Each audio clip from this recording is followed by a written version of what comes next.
Hi hello readers, நான் இப்போ உங்களுக்கு எந்த இயல்டி டேர்ம் பத்தி சொல்ல போறேன்னா மல்டிபிள் இன்டெலிஜென்ஸ் தியரி பத்தி தான் நம்ம இப்போ பார்க்க போறோம். இது மாதிரியான இயல்டி டேர்ம் பத்தின டீட்டெயில் உங்களுக்கு வேணும் அப்படின்னா கண்டிப்பா என்னோட சேனல் வந்து சப்ஸ்கிரைப் பண்ணிக்கோங்க. மறக்காம இன்ஸ்டால ஃபாலோ பண்ணதுங்க ஃபாலோ பண்ணிக்கோங்க.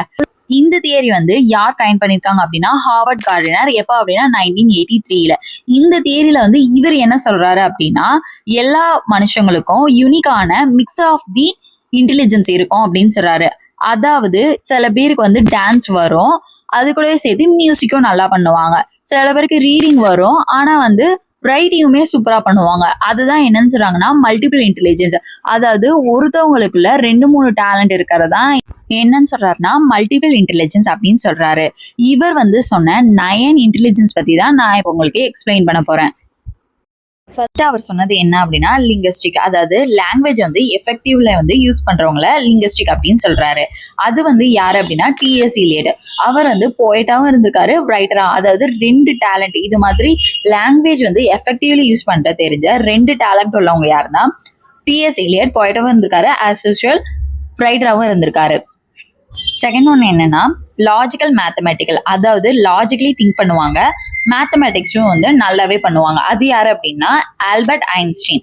விஷுவல் இன்டெலிஜென்ஸ், தேர்ட் ஒன் வந்து விஷுவல் இன்டெலிஜென்ஸ். விஷுவலைஸ் வந்து நல்லா பண்ணுவாங்க. ஸ்பேஸ், அப்புறமேட்டு பெயிண்ட், இது மாதிரி விஷயங்களை வந்து நிறைய ஈடுபாடு உள்ளவங்க. அது வந்து யாருன்னு சொல்றாருன்னா பிகாசோ. மியூசிக்கல் இன்டெலிஜென்ஸ், அதாவது ரிதமும் நல்லா வரும், டோனும் நல்லாவே பண்ணுவாங்க. கம்போசர், மியூசிஷியனா இருக்கிற இகோர் ஸ்டாவன்ஸ்கி. இவர் தான் வந்து என்னன்னு சொல்றாங்கன்னா மியூசிக்கல் இன்டெலிஜென்ஸ் அப்படின்னு சொல்றாங்க. பாடியில வந்து கென்சர்டிக்கல், அதாவது பாடி ஸ்கில்ஸ் வந்து யூஸ் பண்ணி பர்ஃபார்ம் பண்றவங்க. மார்த்தா கிரகம் வந்து ஒரு டான்ஸரா இருந்திருக்காங்க. அது மட்டும் இல்லாம அத்லெட்டிக் கூட. இன்டர்பர்சனல் இன்டெலிஜென்ஸ், அதாவது அண்டர்ஸ்டாண்ட் பண்றவங்க, அது மட்டும் இல்லாம அடுத்தவங்க கூட இன்ட்ராக்ட் வந்து பண்றவங்க. இது யாரு அப்படின்னா சைக்காட்டிஸ்டா இருக்க சிக்மண்ட் ஃப்ராய்டு. அடுத்து என்னன்னா இன்டர்பர்சனல் இன்டெலிஜென்ஸ், அதாவது மோட்டிவேஷன்ஸ், கோல்ஸ், இது மாதிரி வந்து நம்மளுக்கு வந்து சொல்றவங்க. அது யாரு அப்படின்னா மகாத்மா காந்தி. இவர் வந்து ஒரு பொலிட்டிக்கல் லீடராகவும் இருந்திருக்காரு, ஒரு லாயராகவும் இருந்திருக்காரு. அடுத்து நம்ம பார்க்க போறது என்னன்னா நேச்சுரலிஸ்டிக் இன்டெலிஜென்ஸ், அதாவது ரெகனைஸ் நேச்சுரல் பிளான்ட்ஸ், அதாவது பிளான்ட்டை பார்த்துக்கிறவங்க, அதுக்கப்புறமேட்டு அதுல மேல வந்து ரொம்ப ஈர்ப்பு உள்ளவங்க. அது யாரு அப்படின்னா பயாலஜிஸ்ட், ஃபார்மர்ஸ்.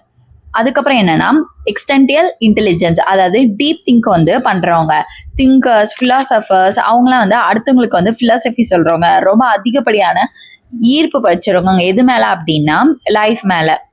இதுதான் வந்து இவர் சொன்ன 9 மல்டிபிள் இன்டெலிஜென்ஸ்.